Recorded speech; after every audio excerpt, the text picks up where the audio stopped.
శుక్లాంబరధరం విష్ణుం శశివర్ణం చతుర్భుజం ప్రసన్నవదనం ధ్యాయేత్ సర్వవిఘ్నోపశాంతయే.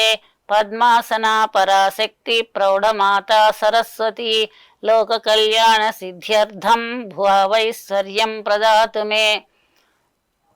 సివిఆర్ ప్రేక్షకులు అందరికీ నవరాత్రి శుభాకాంక్షలు. మనం దేవీ నవరాత్రుల్లో రెండవ భాగంలో ప్రవేశిస్తున్నాం. రెండవ భాగంలో అమ్మవారి అవతారం గాయత్రి అమ్మవారు. ముక్తా విద్రుమహేమ నీలధవళ ఛాయైర్ముఖైస్తీక్షణైః యుక్తామిందు నిబద్ధరత్న మకుటాం తత్వార్థవర్ణాత్మికాం గాయత్రీం వరదాభయాంకుశ కశాం శుభ్రాం కపాలం గదాం శంఖం చక్రమదారవిందయుగళాం హస్తైర్వహంతీం భజే. గాయత్రి చక్కనైనటువంటి పేరు. అమ్మవారు కూడా చక్కని తల్లి. గాయంతం త్రాయతయితి గాయత్రి. తనని గానం చేసేటటువంటి వాళ్ళని రక్షిస్తూ ఉంటుంది కాబట్టి ఈ తల్లికి గాయత్రి అని పేరు. ఈ గాయత్రి అమ్మవారు 5 ముఖాలతో ఉంటుంది అని మనకి పై శ్లోకం ద్వారా తెలుస్తోంది. ముక్తా విద్రుమ హేమ నీల ధవళ ఛాయైః ముఖైః తీక్షణైః. ముక్త ముత్యము, హేమ బంగారము, విద్రుమ పగడము, నీల నీలము, ధవళ తెలుపు. ఇటువంటి 5 ముఖాలతోటి తీక్షణంగా ఉండేటటువంటిది. యుక్తాం ఇందు నిబద్ధ రత్న మకుటాం. చంద్రరేఖ తల మీద ధరించినటువంటి, ఇంతేకాకుండా చంద్రరేఖతో కూడినటువంటి బంగారు కిరీటము కలిగినటువంటిది.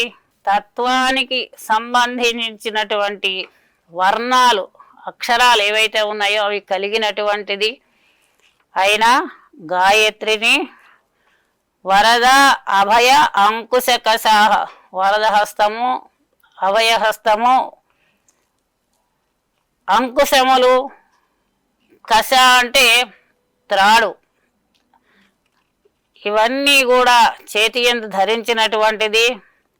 కపాలమును గదను కూడా ధరించినటువంటిది. ఇంతేకాకుండా శంఖము, చక్రము, తామర పువ్వుల్ని కూడా ధరించినటువంటి ఆ తల్లికి నమస్కరించాలి, భజించాలి, సేవించాలి అని చెప్పి పై శ్లోకానికి అర్థం. అయితే ఈ గాయత్రి అమ్మవారు ఈమెని కొంతమంది అధిష్ఠించడానికి, ఆ మంత్రానికి అధికారులుగా కొంతమందిని చెబుతారు. ఆ కొంతమందిలో కొందరికి అర్ఘ్యము, తర్వాత తర్పణాలు ఇవన్నీ చేసుకునే అర్హతలు ఉన్నాయి. ఇవి లేని వాళ్ళకి కేవలము గాయత్రి మంత్రం చదువుకోవచ్చును. ఇది అందరూ కూడా చదువుకోవలసినటువంటిది, చెయ్యవలసినటువంటిది అని చెప్పి మనకి దేవీ భాగవతమే ప్రత్యేకంగా చెబుతోంది గాయత్రి వర్ణనలు. ఈ గాయత్రి దేవికి అధిష్టాన దైవము సూర్య భగవానుడు. సవిత, సూర్యుడు, ఇలా రకరకాలైనటువంటి పేర్లు. సూర్యుడికి అనేక పేర్లు ఉన్నాయి. సరే, సూర్యనారాయణుడు గాయత్రీదేవికి అధిష్టాన దైవం అన్నమాట. గాయత్రిని ఉపాసిస్తే సూర్యుణ్ణి ఉపాసించినట్లే, కాలాన్ని ఉపాసించినట్లే. కాలమే మనకి అందరికీ కూడా పుట్టడం, పెరగడం, వృద్ధి పొందడం, ముసలితనం రావడం, చచ్చిపోవడం, షడ్భావ వికారాలు అని అంటారు. ఇవన్నీ కూడా సూర్యోదయ సూర్యాస్తమయాల వలన జరిగే కాలాన్ని బట్టి ఈ సృష్టి జరుగుతూ ఉంటుంది. అందుకని చెప్పి మనం గాయత్రి ద్వారా సూర్య భగవాను సేవిస్తూ ఉంటాము. ఇది ఎలా ఉంటుంది అంటే ఉదయ సంధ్యలో గాయత్రిగాను, అవల సంధ్య మధ్యాహ్న సంధ్యలో సావిత్రిగాను, సాయం సంధ్యలో సరస్వతిగాను ఉంటుంది. ఉదయమేమో గాయత్రీదేవి, మధ్యాహ్నమేమో సావిత్రి, సాయంత్రం సరస్వతి. ఈ ప్రకారంగా ఉదయ సంధ్య గాయత్రి అయి ఒప్పు నవల సంధ్య సావిత్రి అయి పేర్చు, సాయమున సరస్వతి అనంగా తగు వివరం బెరింగి చేయదగు వేరే అయిన నిశ్చితంబు కీడు అని అంటున్నాడు. ఉదయమేమో గాయత్రిలాగా సంధ్యావందనంలో చెప్పుకుంటూ ఉండాలి, మధ్యాహ్న సంధ్య ఏమో సావిత్రి, సాయంత్రం సరస్వతి అని భావించి సంధ్యా విద్యే సరస్వతి ఓజోసి సహోసి బలమసి భ్రాజోసి అని చెప్పి సంధ్యావందనంలో మంత్రం అన్నమాట ఇది, ఈ వేదం.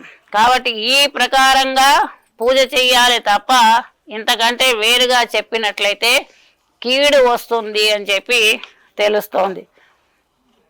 ఆకాశంలో సూర్యభగవానుడు మిట్ట మధ్యాహ్నం ఉన్నప్పుడు ఆ సూర్యుడి కేసి చూస్తూ, అంటే కళ్ళు పోవా సూర్యుడి కేసి చూస్తే 12 గంటల సమయంలో మిట్ట మధ్యాహ్నం మనందరికీ కూడా సందేహాలు వస్తాయి. సూర్యుడిని చూడమని కాదు, ఆకాశం కేసి చూస్తూ బిల్వపత్రాలు కానీ తర్వాత పువ్వులు కానీ అర్పించి అర్ఘ్యం ఇస్తూ ఉండాలట సూర్య భగవానుడికి. అలా ఇచ్చినట్లయితే మంచి ఫలితాన్ని ఇస్తుంది ఈ గాయత్రి మంత్రము అని చెప్పి తెలుస్తోంది.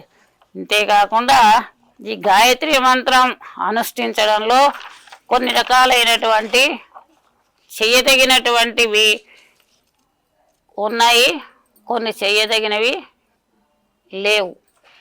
అవి ఏమిటి అని అంటే హోమ తర్పణాలన్నీ కూడా ద్విజులకు మాత్రమే అది అధికారం. హోమం చేయడానికి కానీ తర్పణాలు విడవడానికి కానీ సూర్యుడిని ఉద్దేశించి సావిత్రిని గాయత్రిని ఉద్దేశించి తర్పణాలు విడుస్తారు. అలాగే 24 ముద్రలు కూడా ఉంటాయి. ఆ ముద్రల్ని వేస్తూ వాళ్ళు ఆ గాయత్రిని ఉపాసించాలి. అలా ఉపాసించకపోతే వినాముద్ర గాయత్రి నిష్ఫలా భవేత్ అంటాడు.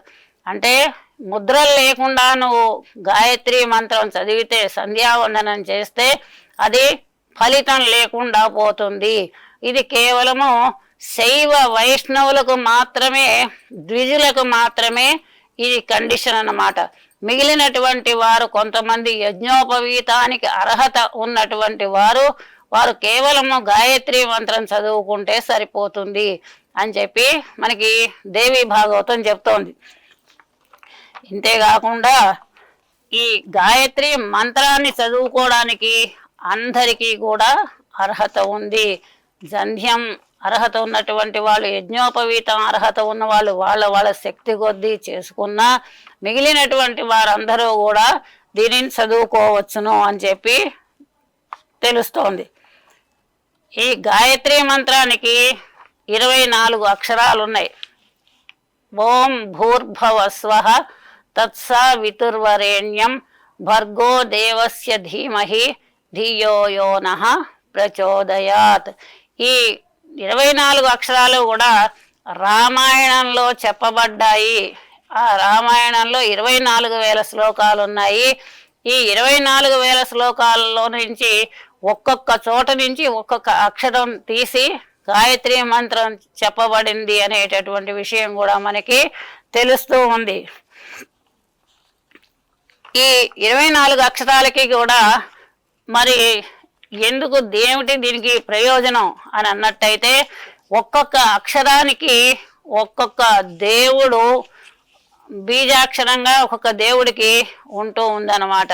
అవి ఏమిటి అని ఆలోచిస్తే తత్ అంటే గణపతి అని అర్థం, సహ అంటే నృసింహస్వామి, వి అంటే విష్ణువు, తు అంటే ఈశ్వరుడు, వా అంటే శ్రీకృష్ణుడు, రే అంటే రాధాదేవి, ని అంటే లక్ష్మీదేవి, యం అగ్ని, భ అంటే ఇంద్రుడు, ర్గ సరస్వతీదేవి, దే అంటే దుర్గాదేవి, వ హనుమంతుడు, స్వ అంటే భూమి, ధీ సూర్య భగవానుడు, మా శ్రీరామచంద్రుడు, హి సీతాదేవి, భ చంద్రుడు, యో యముడు, యో ఇంకొకటి యో ధియో యో నహ యో బ్రహ్మ, వా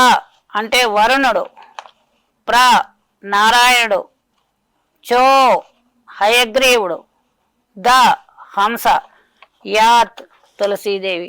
ఈ ప్రకారంగా 24 అక్షరాలకి కూడా 24 దేవతలు కదులుతూ ఉంటారన్నమాట.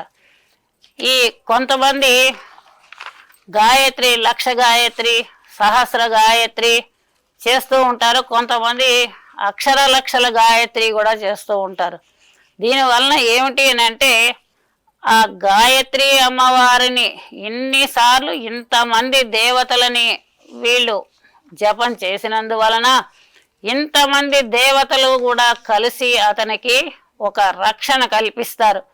ఎప్పుడైనా సరే ఒక మంత్రం చేశాము అంటే ఆ మంత్రాధిష్టాన దేవత కదులుతుంది, మనకి రక్షణ కల్పిస్తుంది అనేటటువంటి ప్రధానమైన ప్రయోజనం మనం ఆశించి మనం చేస్తాం. ఇంతేకాకుండా మనకి అకారం నుంచి హకారం వరకు ఉన్నటువంటి అక్షరాలు ఏవి చూసినా అవి ఏదో ఒక దైవానికి బీజాక్షరాలుగానే ఉంటాయి. కనుక అక్షరాలని నిందించకూడదు. అక్షరాలతో కూడినటువంటి ఈ పేపర్లు ఏవైతే ఉంటాయో వాటిని కొన్ని చెడ్డ పనులకి ఉపయోగిస్తూ ఉంటారు. అలా ఉపయోగించకూడదు. అంటే అక్షరము పరబ్రహ్మ స్వరూపము, సరస్వతి స్వరూపము, దైవ స్వరూపము. ఏ అక్షరాన్నైనా సరే మనం పదే ధ్యానించినట్లయితే ఆ అమ్మవారు కదిలి మనకి రక్షణ కల్పిస్తుంది. ఒక్క అక్షరాన్నే మనం ఎన్నో సార్లుగా ధ్యానం చేసినట్లయితే, పదే జపం చేసినట్లయితే ఆ మంత్రాధిష్టాన దేవత కదిలి మనకి కావలసినటువంటిది ఇస్తుంది.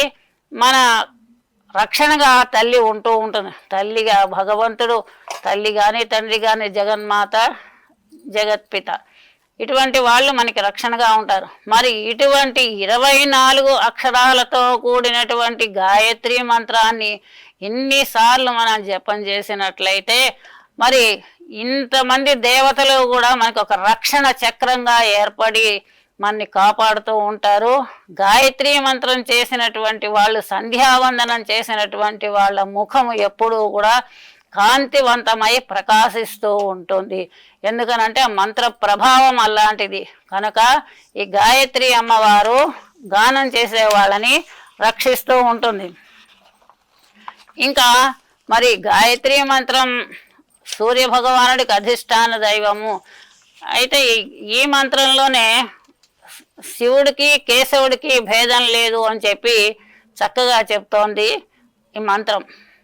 శివశ్చ హృదయగుం విష్ణుం విష్ణోశ్చ హృదయగుం శివ యదాంతరం నపశ్యామి తదా మే స్వస్తిరాయుషి అని చెప్పి చెబుతోంది. అయితే శివుడు విష్ణువు వేరు కాదు. శివస్య హృదయగం విష్ణుం విష్ణుస్య హృదయగం శివ. శివుడు గురించి విష్ణువు తపస్సు చేస్తాడట, విష్ణువు గురించి శివుడు తపస్సు చేస్తాడట. కాబట్టి శివకేశవులు ఇద్దరు ఒకటే. యదాంతరం నపశ్యామి, ఆ శివకేశవుల మధ్యలో అంతరం ఎప్పటి వరకు అయితే నేను చూడకుండా ఉంటానో, భేదాభిప్రాయాలు లేకుండా ఉంటానో అంతవరకే నాకు స్వస్తి ఆయుష్ రెండు కూడా కలుగుతాయి అని చెప్పి చెబుతోంది. ఇంతేకాకుండా ఇంకా ఏం చెప్తోంది, ఆ విష్ణుమూర్తే సర్వోత్తముడు అని చెబుతోంది. అంటే సూర్యనారాయణుడు కాబట్టి ఆ మంత్రానికి అధిష్టాన దేవత నారాయణుడు అంటే విష్ణుమూర్తి కాబట్టి జ్ఞానమునందు ప్రకాశించేవాడు, ప్రయాణించేటటువంటి వాడు నారాయణుడు. అంటే మరి అలాంటప్పుడు ఏం చెప్తోంది, నువ్వు ఏ దేవుడికైనా నమస్కారం చేయి, అది విష్ణుమూర్తికి చేసినట్టే లెక్క అని చెప్తూ, ఆకాశాత్ పతితం తోయం యథా గచ్చతి సాగరం సర్వదేవ నమస్కారం కేశవం ప్రతి గచ్చతి అని చెప్పి అంటోందనమాట. ఆకాశాత్ పతితం తోయం యథా గచ్చతి సాగరం, ఆకాశం నుండి పడినటువంటి ప్రతి నీటి చుక్క ఏదైతే ఉందో ఆ నీటి చుక్కలు కలిసి కలిసి చిన్న ఏరులా మారి చిన్న ఏరు పెద్ద ఏరు అయ్యి మొత్తం అన్నీ కలిసి నదుల్లో కలిసి నదులన్నీ కలిసి సముద్రంలో కలుస్తూ ఉంటాయి. నదీనాం సాగరో గచ్చతి.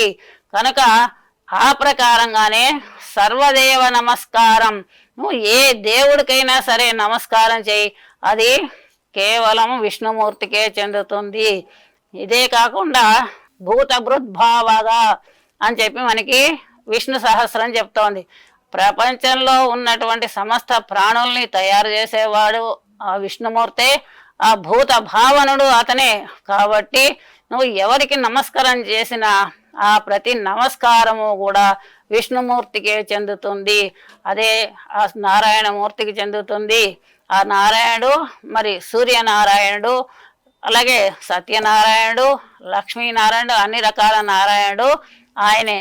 కనుక ఇది ఒక సంధ్యావందనంలో చెప్పబడినటువంటి ఒక మంత్రం. ఇంకా ఏం చెప్తున్నాడు, గాయత్రి మంత్రం అనుష్ఠానం చేసినందువలన ఏం ప్రయోజనం ఉంది అంటే, ఏదో ముక్తి వస్తుంది, అమ్మవారు కరుణిస్తుంది, రక్షణ ఇస్తుంది, ఇంతమంది దేవతలు రక్షణ కవచంగా ఏర్పడతారు అని చెప్తూ ఉంటారు. కానీ ఇంకొక వింత ఉంది. అది ఏమిటి అనంటే, యదహ్నాత్ కురుతే పాపం తదహ్నాత్ ప్రతిముచ్యతే, యద్రాత్రియాత్ కురుతే పాపం తద్రాత్రియాత్ ప్రతిముచ్యతే. సర్వవర్ణే మహాదేవి సంధ్యా విద్యే సరస్వతి, ఓజోసి సహోసి బలమసి భ్రాజోసి, దేవానాం ధామనామాసి విశ్వమసి విశ్వాయు సర్వమసి సర్వాయు అని మనకి సంధ్యావందనం చెబుతోంది. యదహ్నాత్ కురుతే పాపం తదహ్నాత్ ప్రతిముచ్యతే. నువ్వు ఏ రోజు చేసినటువంటి పాపం, మధ్యాహ్నం చేసినటువంటి పాపము నువ్వు రాత్రి సాయంత్రం సమయంలో గాయత్రి ఉపాసన చేసినట్లయితే ఆ మధ్యాహ్నం చేసినటువంటి పాపము రాత్రి చేసిన గాయత్రి వలన పోతుంది. అలాగే రాత్రి చేసినటువంటి పాపం ఏదైతే ఉందో అది పొద్దున చేసినటువంటి గాయత్రి వలన పోతుంది అని చెప్పి చెప్తున్నాడు. అంటే ఏమిటి, ఏ పాపాలు ఎందుకు చేస్తామండి, తప్పులు ఎందుకు చేస్తామండి అని మనం బుద్ధిజీవులం కాబట్టి ఎన్నో రకాల ప్రశ్నలు వేస్తూ ఉంటాం. మనం బుద్ధిజీవులం కాబట్టి తప్పులు ఎక్కువ చేస్తూ ఉంటాం. శరీరంతో చేయక్కర్లా, మానసికంగా కూడా చెయ్యొచ్చు, వాచికంగా కూడా చెయ్యొచ్చు. కాబట్టి వాచికంగా చేయడం అంటే ఎవరినైనా పరుషంగా మాట్లాడి వారి మనసుని బాధించినట్లయితే అది కూడా పాపం కిందికే వస్తుంది. ఈ వాచికంగా ఏం చెయ్యము, శారీరకంగా చెయ్యము, మానసికంగా వీళ్ళు పాడైపోతే బాగుండను అని మనసులో తిట్టుకుంటూ ఉండడం ఏదైతే ఉంది అది కూడా పాపమే. అటువంటి పాపం కూడా పోతుంది. అందుకే కరచరణ కృతం వా కర్మ వాక్కాయజం వా శ్రవణ మానసం వా అపరాధం సర్వమేతత్ క్షమస్వ అని అంటాం. కరచరణ కృతం వా కర్మ వాక్కాయజం వా, కరచరణాలు కాళ్ళు చేతులతో చేసినటువంటివి అయితే కొన్ని మనకు తెలియకుండానే మన కాళ్ళ కింద పడి జీవులు కొన్ని నశిస్తూ ఉంటాయి, చచ్చిపోతూ ఉంటాయి. ఆ ప్రతి జీవిలోనూ పరమాత్మ ఉంటాడు కాబట్టి అది దాన్ని చంపినటువంటి పాపం మళ్ళీ మనకి చుట్టుకుంటూ ఉంటుంది. అయితే ఇలాంటి పాపాలు ఏవైతే ఉంటాయో కర్మ వాక్కాయజం వా, మనం చేసే పనులు, మాట్లాడేటటువంటి పనులు, కరచరణ కృతం వా కర్మ వాక్కాయజం వా శ్రవణ నయనజం వా మానసం వా అపరాధం. శ్రవణాలు వినకూడనివి విన్నందువలన వచ్చినటువంటి పాపం, కళ్ళతో చూడకూడనివి చూసినందువలన వచ్చిన పాపం, మానసం వా అపరాధం మనసు ద్వారా చేసినటువంటి పాపాలు ఏవైతే ఉంటాయో ఇవన్నీ కూడా ఈ గాయత్రి మంత్రం వలన నశిస్తూ ఉంటాయి. ఇది ఎల్లవేళలా 24 గంటలు కూడా మానవుని యొక్క మనసు ఒక్క క్షణంలో కొన్ని వందల ఆలోచనల్ని కల్పింపజేస్తుంది. అవి మంచి ఆలోచనలు అయితే పర్వాలేదు, మంచి ఆలోచనలు ఆలోచించాలంటే ఎప్పుడో ఒకసారి వస్తూ ఉంటాయి మనసుకి. ఎక్కువగా తేడాగా ఉండే ఆలోచనలే ఉంటాయి. ఎంతవరకు మనం ఎలా సంపాదించుకోవాలి, ఆ సంపాదించుకున్నది ఎలా రక్షించుకోవాలి, ఆ సంపాదనలో ఏ రకంగా అడ్డదిడ్డంగా సంపాదించాలి, సంపాదన పెంచుకోవాలి, ఆ సంపాదించడంలో ఏ రకమైనటువంటి పొరపాట్లు చెయ్యాలి, ఇవన్నీ రకరకాల ఆలోచనలు వస్తూనే ఉంటాయి. అంత పవిత్రమైనటువంటి ఆలోచన శక్తి మానవులకి, సాధారణ మానవులకి ఉండదు. కాబట్టి ఇటువంటి పరిస్థితులలో ఏ గాయత్రి అమ్మవారిని అయితే ధ్యానం చేస్తాడో వాడు పొద్దున చేసిన పాపము, రాత్రి గాయత్రి వలన రాత్రి చేసినటువంటి పాపము, రాత్రి ఏ రకమైనటువంటి దుర్మార్గ పనులు, చెడ్డ పనులు, తిట్లు, లేదా ఎవరినైనా కొట్టడాలు, లేదంటే ఎవరినైనా హింసించడాలు, ఇటువంటి పనులు ఏవైతే అంటే గాయత్రి చేసేవాడికి ఇలాంటివి రావు. కానీ కొన్ని చెయ్యకూడని పనులు, అనకూడని మాటలు ఏదైనా మాట్లాడినట్లయితే ఆ పాపం కాస్త ప్రక్షాళితమైపోతుంది. ఇది చాలా విశేషమైనటువంటి ఫలితం మనకి గాయత్రీ దేవి వలన, గాయత్రి మంత్రం వలన మనకి కలుగుతూ ఉంటుంది. ఇంతేకాకుండా గాయత్రి ముద్రలు కూడా చెయ్యాలి అని చెప్పాం. ఈ గాయత్రి అమ్మవారికి వక్ని నయనంబులను, హంస వాహనంబు, మణి కిరీటంబు, చక్రంబు, మహిత కుండి, కుండిక అంబుజంబు, అబ్జపీఠంబు, డంబు మీర అమర పూజితయైన గాయత్రి తలతో అని అంటున్నాడు. వక్ని నయనంబు అగ్ని కన్నుట ఈ తల్లికి, కళ్ళు రెండు అగ్ని నేత్రాలు, హంస వాహనంగా కలిగినటువంటిది, మణుల కిరీటం మణిమయమైనటువంటి కిరీటం కలిగినటువంటిది, ఛత్రంబు మళ్ళా చక్కనైనటువంటి ఛత్రం కూడా కలిగినటువంటిది గొడుగు, మహిత కుండికంబు గొప్పదైనటువంటి చేతిలో కలశం కలిగినటువంటిది, అంబుజంబు అబ్జపీఠంబు తామర పువ్వు పీఠముగా కలిగినటువంటిది. ఇటువంటి అమ్మవారు దేవతల చేత కూడా పూజించబడుతుంది. కాబట్టి అటువంటి అమ్మవారిని గాయత్రీదేవిని తలుచుకుంటాను, ధ్యానం చేస్తాను అని చెప్పి ఈ దేవి భాగవతంలో చెప్పినటువంటి పద్యము. ఇంతేకాకుండా మనమందరము కూడా చదువుకోవలసినటువంటి విషయం. ఇంతేకాకుండా ఈ గాయత్రి అమ్మవారి వలన అభాష్య భాషణము, అభక్ష భక్షణము ఇవన్నీ కూడా ఉంటాయని దేవి భాగవతమే చెప్పింది. ఇంతేకాకుండా సూర్యోపనిషత్తు కూడా చెప్తోంది. ఏమనంటే అభక్ష భక్షణాత్ పూతో భవతి, అగమ్యాగమనాత్ పూతో భవతి, పతిత సంభాషణాత్ పూతో భవతి, అసత్ సంభాషణాత్ పూతో భవతి, మధ్యాహ్నే సూర్యాభిముఖో జప్త్వా మహావ్యాధి భయాత్ ప్రముచ్యతే అని సూర్యోపనిషత్తు చెప్తోంది. ఆ సూర్యోపనిషత్తుని మనం పఠించినట్లయితే అభక్ష భక్షణాత్ పూతో భవతి, తినకూడని పదార్థాలు తిన్నందువలన వచ్చే పాపం ఏదైతే ఉందో అది నశించిపోతుంది. అంటే తినకూడని పదార్థం ఒకసారి తినేసి ఇది ఒకటి చదివేసేసుకొని మళ్ళీ తినవని కాదు అర్థం. తెలియకుండా మనం కొన్ని తింటూ ఉంటాం, కొన్ని మనకి తెలిసి తినం, కొన్ని విషయాలు, కొన్ని పదార్థాలు. అలా తెలియకుండా తిన్నటువంటివి ఏవైనా ఉన్నట్లయితే కొన్ని అశౌచమైనటువంటివి, కొన్ని ఇళ్లలో కొన్ని అశౌచాలన్నీ కలుపుతూ ఉంటారు. అది శుచి శుభ్రత లేకుండా. కొంతమంది ఏం చేస్తారు, వాళ్ళ ఇళ్లలో ఎవరైనా మృతి చెందితే వాళ్ళు ఎదుటి వాళ్ళకి ఆ విషయం తెలియదు, వాళ్ళ ఇంట్లో తెచ్చినవేవో పెడుతూ ఉంటారు, తెలియక వీళ్ళు తింటూ ఉంటారు.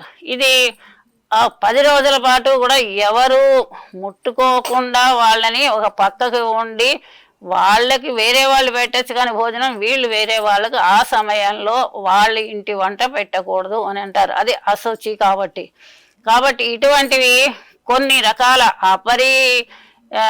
శుభ్రమైనవి అశుచికరమైనటువంటివి తినకూడదు. ఇలా తిన్నట్లయితే, తెలియకుండా తిన్నట్లయితే, అవి ఇది చదువుకున్నట్లయితే ఈ సూర్యోపనిషత్తు అది పూతో భవతి, పవిత్రుడవుతాడు. అభక్షభక్షణాత్ పూతో భవతి, అగమ్యాగమనాత్ పూతో భవతి, వెళ్ళకూడని చోట్లకు వెళ్ళినందువలన వచ్చినటువంటి పాపము దాని నుంచి పవిత్రుడవుతాడు. అగమ్యగమనాత్ పూతో భవతి, అభక్షభక్షణాత్ పూతో భవతి, అసత్సంభాషణాత్ పూతో భవతి. ఇది ఇంకా చాలా శక్తివంతమైనటువంటి విషయం. అసత్సంభాషణాత్, అబద్ధాలు ఆడినందువలన వచ్చినటువంటి ఫలితం, పాపం ఏదైతే ఉందో దాని నుంచి కూడా వాడు పవిత్రుడవుతాడు.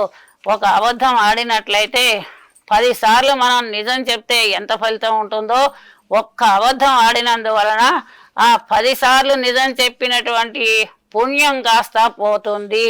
కాబట్టి ఆ అబద్ధం కూడా 10 మందికి మేలు చేసేటట్టయితేనే అసత్యం మాట్లాడాలి తప్ప అకారణంగా ప్రతి చిన్నదానికి కూడా అసత్యం మాట్లాడరాదు. అసత్యం మాట్లాడినట్లయితే పాపం వస్తుంది.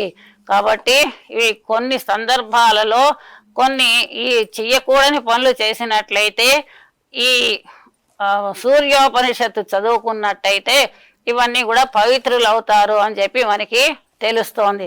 అలాగే దేవి భాగవతం ఏం చెప్తోందంటే, జగతి నభాష్య భాషణము, అభక్ష భక్షణమును, అవాచ్య వాచనము, అభోజ్య భోజనంబును, అయాజ్య యాజనంబును, అపచ్చ పాచనంబును, అసూచ్య సూచనంబును, తలప అసాధ్య సాధనము, అలేహ్య లేహనమును, అపేయ పానాదికంబులు, అటుల గమ్యాగమన అగంబులు అంటదు, ప్రతిగ్రహ జాతదోషము ఉంది అని చెప్తోంది. ఇది కూడా ఇక్కడ ఏం చెప్తోంది, ఈ ప్రపంచంలో అభాష్య భాషణము, మాట్లాడకూడని విషయాలు మాట్లాడడము, మాట్లాడకూడని పాపపు విషయాలు, చెడు మాట్లాడకూడదు, చెడు అనద్దు, చెడు వినద్దు అన్నట్టుగా మాట్లాడితే నిజం మాట్లాడాలి, మాట్లాడకపోతే ఇంకా ఊరుకోవాలి అంతే తప్ప అబద్ధము మాట్లాడకూడదు. అలాగే అభక్ష భక్షణము, తినకూడనిది తినడము, అలాగే అవాచ్య వాచనము, మాట్లాడకూడని మాట్లాడము, తర్వాత అభోజ్య భోజనము, తినకూడని పదార్థాలు తినడము, తర్వాత అపత్య పాచనము, సరిగా ఉడకని పదార్థాలు, తర్వాత అసాధ్య సాధనము, ఈ సాధ్యం కానటువంటి వాటిని సాధించి దానికి పడినటువంటి కష్టము, ఇవన్నీ కూడా ఈ గాయత్రి మంత్రము వలన తొలగిపోతాయి అని చెప్పి మనకి దేవి భాగవతంలో గాయత్రి మహిమ చెబుతోంది. ఇంతేకాకుండా ఈ మంత్రము చాలా రహస్యమైనటువంటిది, ఇది గురువు వలననే నేర్చుకోవలసినటువంటిది అని చెప్పి, ఈ మంత్రము ఎప్పుడూ కూడా రక్షించతగినటువంటిది అని చెప్పి ఈ దేవి భాగవతము గాయత్రి అమ్మవారిని గురించి విశేషంగా చెప్పింది. ఈ విశేషాలన్నీ కూడా ప్రతి విషయం చూసినట్లయితే అమోఘంగా కనిపిస్తూ ఉంటాయి. అటువంటి గాయత్రి అమ్మవారిని ఈరోజు పూజించుకుని మనం అందరం తరిద్దాము. స్వస్తి.